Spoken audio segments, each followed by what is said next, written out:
नमस्कार बच्चों। आज 10 सी के लिए हम त्रिकोणीय मिति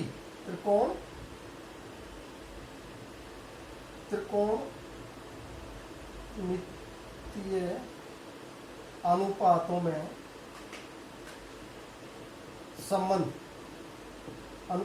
संबंध पर चर्चा करेंगे।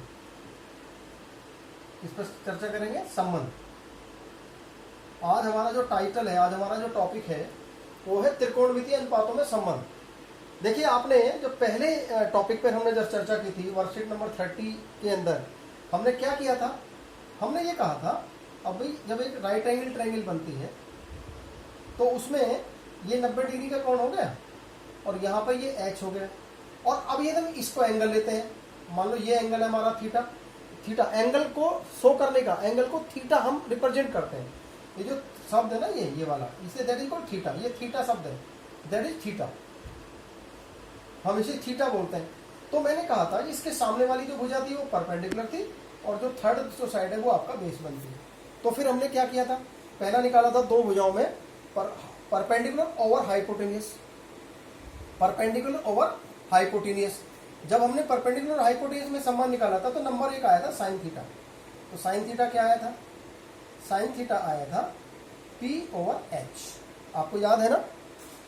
तो राइट एंगल ट्रायंगल में जब हम एक कोई भी 6 ट्रिग्नोमेट्री अनुपात में से कोई एक दिया है तो इसका मतलब उसकी दो भुजाएं मिल गई हमें और एक एंगल मिल गया जिस एंगल के लिए वो हम ले रहे हैं उसको। तो फिर हम बाकी तीसरी भुजा को पाइथागोरस प्रमेय से निकाल सकते हैं। तो आइए, दूसरा क्या था हमारा? Cos theta. कॉस थीटा क्या था? कॉस थीटा था बेस ओवर हाइपोटेनियस। यानी इसमें, यानी साइन थीटा के लिए यदि हम साइन की बात करें तो ये तो साइन के लिए हो जाएगा। यदि हम कॉस की बात करें तो ये हो जाएगा कॉस के लिए, ये कॉस के लिए हो गया। और यदि हम दोनों की बात करें तो कॉस थीटा क्या आएगा? कॉस थीटा आ जाएगा बेस ओवर हाइपोटेनियस। और तीसरा क्या था? नंबर तीसरा था कि साइन थीटा की वैल्यू को कॉस थीटा से डिवाइड करें। यानी जैसे P ओवर H है, B ओवर H है, ऐसे ही यदि हम H को निकाल दें तो P ओवर B वो होता है टेंजेंट, टेन थीटा। वो टेन थीटा था और उसको हमने क्या बोला था? P over B। आया समझ में? नहीं आया? फिर हमने निकाला था क्या नंबर 4 पे? टेन का जैसे हमने P ओवर B किया है, यदि B ओवर P हो जाए तो क्या हो जाएगा? तो वो कोट थीटा था। क्या था वो? Cot theta, B over B। यदि हम पांचवे की बात करें तो कॉस का जैसे B ओवर H किया है तो H ओवर B कर दें तो वो सेक थीटा था। सेक थीटा क्या था? H over B। और नंबर जो 6 था वो था कोसेक थीटा। Cosec theta. तो कोसेक थीटा के लिए क्या होगा? जैसे P ओवर S है तो उल्टा हो जाएगा अपोजिट H ओवर P। तो H ओवर P हो गया। अब आपने ये जो 6 ट्रिग्नोमेट्री अनुपात है ये आपने पिछली वर्कशीट में आपको याद होगा पढ़े थे ना? अब क्या है, इनमें एक संबंध है, उस संबंध को जिससे कि हमें ये याद हो जाए आराम से, हमें इजीली याद हो सकते हैं। कैसे याद हो सकते हैं? आप देखिए, सपोज करिए अभी भी आपने देखा, जरा इसको हम देखें। अब हम संबंधों की बात करते हैं। इनमें संबंध क्या है? इनमें जो संबंध है उन पर जाते हैं हम। अब देखिए क्या संबंध है। इनको हम TR भी कह सकते हैं। TR है ना, त्रिकोणमितीय रेशियो में, त्रिकोणमितीय रेशियो में संबंध। अब हमें जब संबंधों की बात, संबंध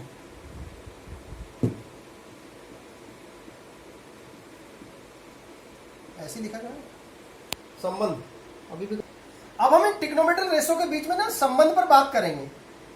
संबंध, ये इनमें कुछ संबंध है, जरा वो इजी हो जाएगा हमारे लिए। कैसे इजी हो जाएगा? अभी आप जरा देखिए, साइन थीटा क्या था? अब साइन थीटा था हमारा P over H। P over H था ना? यदि मैं इसका रेसिप्रोकल ले दूं, इसका मैं रेसिप्रोकल ले दूं,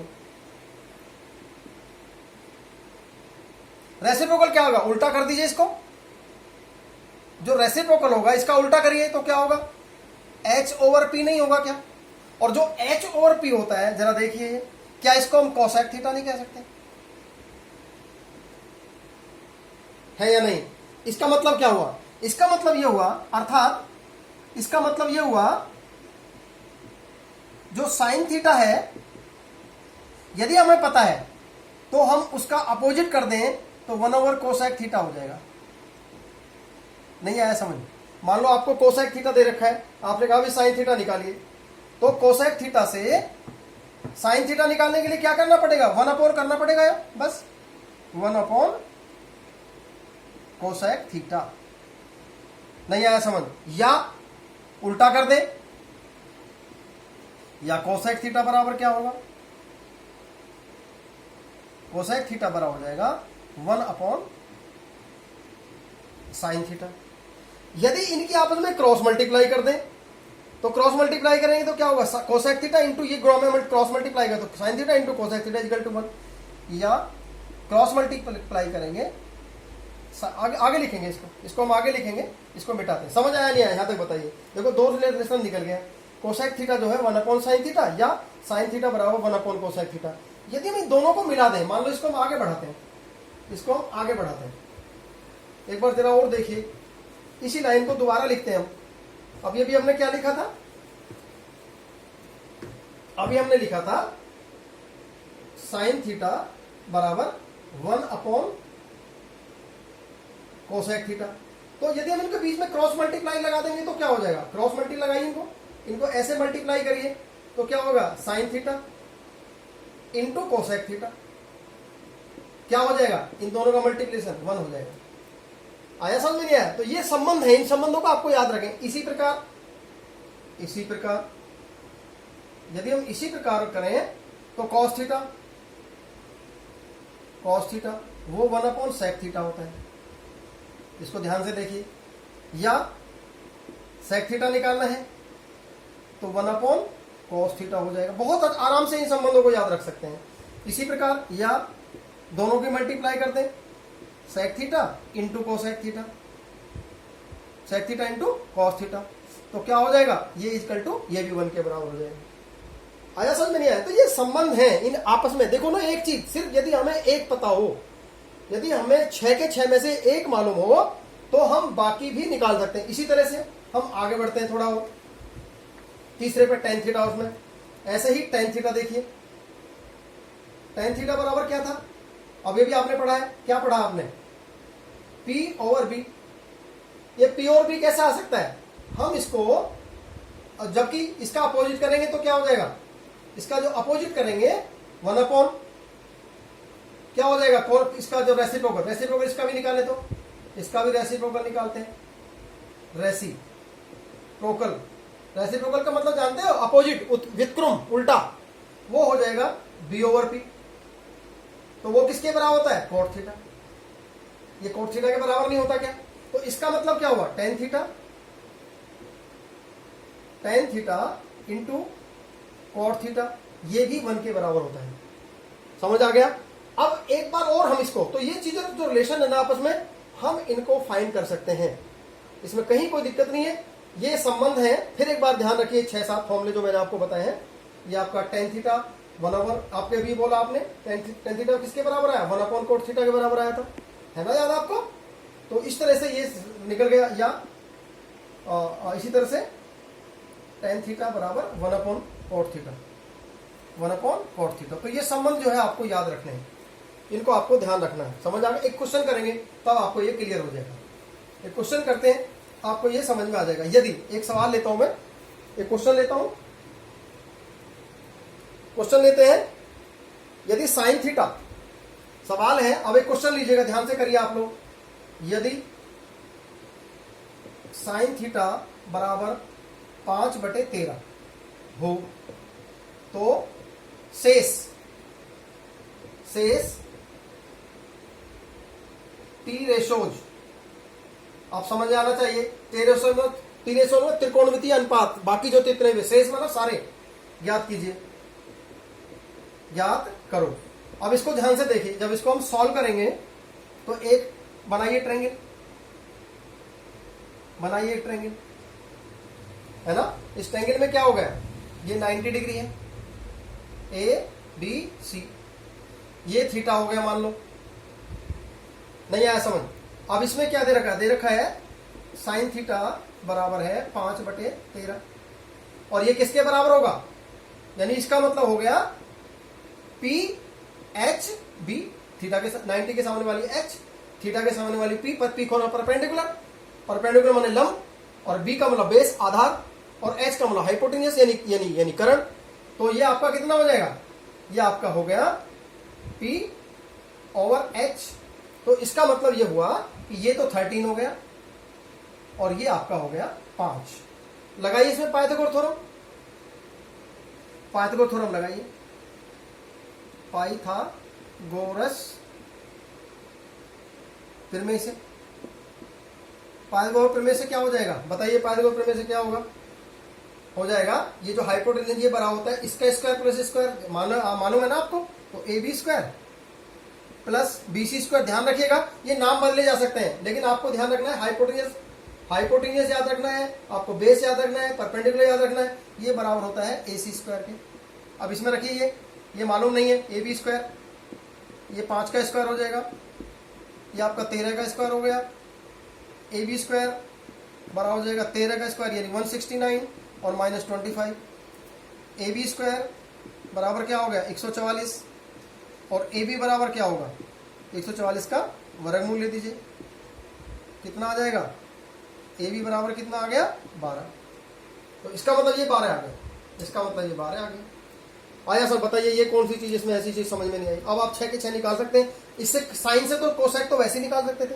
तो नंबर 1 अब जो निकालने ये हो गया समझ में। अब आपको बाकी जो निकालने हैं, अब नंबर 1 तो क्या है, नंबर 1 क्या है कॉस थीटा। तो कॉस थीटा बराबर क्या हो जाएगा, अभी आपको पता था बी ओवर एच बताया था ना मैंने। तो बी कितनी है राइट एंगल ट्रायंगल के अंदर, अभी आपने पढ़ा है ये बी था, ये 12 था, ये 13 था, और ये 5 था, ये पी था, ये बी था, और ये एच था, ये थीटा था। पढ़ाया आपने नहीं, तो बी ओवर एच कितना हो जाएगा 12/13, 12/13। तो कोस थीटा तो आ गया 12/13। नंबर 2 टेन थीटा क्या होगा, पी ओवर बी आपने पढ़ा है, तो कितना हो जाएगा 5/12। और तीसरा कॉट थीटा, इसका उल्टा, कॉट थीटा आपने पढ़ा ही ना 1/tan थीटा, 1/tan थीटा। तो कितना हो जाएगा 1/5/12, 12 ऊपर पहुंच जाएगा, तो क्या हो जाएगा ये ऊपर पहुंचाइए इसको, तो ये आ जाएगा 12/5। और नंबर 4 सेक थीटा, इसका उल्टा होता है, अभी आपने पढ़ा कॉस का उल्टा होता है, तो 13/12। और नंबर 5 हो जाएगा कोसेक थीटा। कोसेक थीटा कितना हो जाएगा, साइन का उल्टा है 1/, साइन होता है ना, तो उल्टा कर दीजिए इसको 13/5। इस तरह से आपने सारे निकाल लिए। आया समझ में नहीं आया, बोलो क्लियर हुआ या नहीं हुआ। तो बच्चों इस तरह से आप जो है इस सवालों को आप हल करेंगे, और ऐसे जब इनको हल करेंगे तो आप जो है आराम से जो चीज चाहिए होगा वो निकाल सकते हो। जैसे एक सवाल में और लेता हूं, तब आपको और अच्छे से समझ में आ जाएगा। मुश्किल नहीं है बिल्कुल भी, इसके अंदर आपको कई बार लिखा होता है, कई बार इसमें कॉलम लगे होंगे, इसको मैं मिटाता हूं एक बार और लेता हूं। कभी कभी क्या होगा कि आपको कॉलम लिखे होंगे, यहाँ ग्रुप होंगे, दो कॉलम ए, यहाँ पे आपका कॉलम ए होगा, मैच करना है, ये मैच करना है,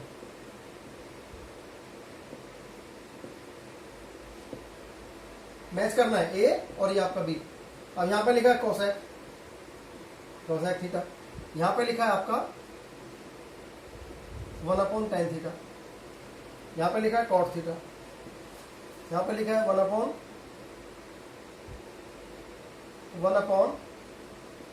थीटा। ऐसे ही अगला है कोई सेक थीटा, सेक थीटा यहाँ पे लिखा है, मान लो आपका कुछ और ले लेते हैं, सपोज करिए माने आपका 1/sec थीटा, यहाँ पे आपका लिखा हुआ है tan थीटा, और यहाँ पे हो गया 1/cot थीटा, और यहाँ पे लिखा है आपका cos थीटा। अब आपको मैच करना है, देखो जरा, तो क्या हो जाएगा, कोसेक थीटा किसके बराबर होता है 1/sin थीटा होता है ना। कॉट देखो ऐसे, cot थीटा क्या होता है 1/tan थीटा, हुआ नहीं हुआ। 1/sec थीटा किसके बराबर होता है cos के थीटा के बराबर, 1/cot थीटा होगा tan थीटा के बराबर। आपने सारे मैच कर दिए, हो गए नहीं हो गए। तो इन संबंधों को आपको याद रखना है, समझ आया नहीं आया। ऐसे ही और एक लेता हूं, जरा आपसे कहा ब्लैंक फिल करना है, फिल इन द ब्लैंक है, मान लो फिल करना है, क्या करना, फिल करो। क्या है, number 1 sign theta into cosec theta, और आपको कह दिया, बताइए। नंबर 2 टेन थीटा और इंटू छोड़ दिया इक्वल टू 1, और ऐसे ही नंबर 3 सेक थीटा। अब बताना है इसको, है ना। तो क्या हो जाएगा इसमें, आपको बताइए। पहला आपने sign theta into cosec theta 1 पढ़ा है, टेन थीटा इंटू, इसको मल्टीप्लिकेशन में जाते हैं तो इंटू कॉट थीटा आता है, कॉट थीटा वो 1 के बराबर होता है, और सेक थीटा किसके बराबर होता है, 1 अपॉन सेक थीटा होता है, 1 upon cos theta, 1 upon cos theta होता है। ये आपका फिल हो गया, ये आपका फिल हो गया, ये आपका फिल हो गया। आया समझ में, नहीं आया? तो इस तरह से जो है आपको ट्रिग्नोमेट्रिकल रेशो में जो है आपस में सब एक दूसरे से क्या है, ये क्या है, एक दूसरे से जुड़े हुए हैं, एक दूसरे से संबंधित है ये। तो इनको आपको याद भी करना है, अब इनको याद भी करना है, और इनका इस्तेमाल करके जो वर्कशीट है हमारी, कौन सी वर्कशीट है, 31, जो 31 वर्कशीट है, इसको आप एक नया एक फॉर्मूला और भी है, टेन थीटा बराबर होता है साइन थीटा और अपॉन कॉस थीटा। जब sine theta upon cos theta करेंगे तो ये भी टेन थीटा के बराबर होता है, और एक कॉट थीटा बराबर होता है, उल्टा कर देंगे तो ये कॉस थीटा और अपॉन साइन थीटा। तो आप इसका भी इस्तेमाल जो है ये भी कर सकते हैं। तो ये सारे फॉर्मूले हैं, और आज के लिए वर्कशीट नंबर जो है, वर्कशीट नंबर जो है वो 31 आपको पूरी करनी है। वर्कशीट नंबर 31 आपने पूरा करना है। इसके अलावा फिर भी आपको लगता है कि कोई भी क्वेश्चन नहीं आ रहा समझ में, आप अपने टॉपिक पे भी जाइए, जो आपकी एक्सरसाइज है ना मैथमेटिक्स के अंदर 8 एक्सरसाइज है ये, इसमें आपको इनका फॉर्मूला भी इस्तेमाल करने के लिए मिलेगा, वहां भी आप इसको प्रैक्टिस में लाइए। तो आज के लिए जो है यही वर्कशीट रहेगी, और आप इसको अच्छे से करिएगा। और जब भी आपको किसी को कोई लग रहा है, कहीं भी कोई प्रॉब्लम लग रही है, तो आप मुझसे कंसल्ट कर सकते हैं कभी भी फोन पे बात। एक चीज और, यदि कोई सवाल समझ में नहीं आ रहा तो बताइए, मैं उस सवाल को आपको सॉल्व करके डिस्कस करके आपको दे दूंगा। लेकिन सारे बच्चे रोल नंबर 1 to 40 सभी स्टूडेंट्स जो है, सभी स्टूडेंट अपना होमवर्क करें, वर्कशीट पूरी करें, वर्कशीट कंप्लीट करके सेंड करें। सभी वर्कशीट कंप्लीट करेंगे, ठीक है ना। इसी पे आपके अटेंडेंस लगेगी। जो प्रेजेंट है, जितने बच्चे प्रेजेंट हैं, कितने हैं, वो इसी पर डिपेंड करेगा कि आप कितने बच्चों ने जो है अपना काम को कंप्लीट किया है। और मेरे पर्सनल ग्रुप पे भेजें, और एक असाइनमेंट ग्रुप पे भी भेज सकते हैं, ठीक है ना। ठीक है, 2 जगह सेंड करिएगा। किसी को कोई परेशानी है तो आप मुझसे पूछ सकते हैं। Thank you very much.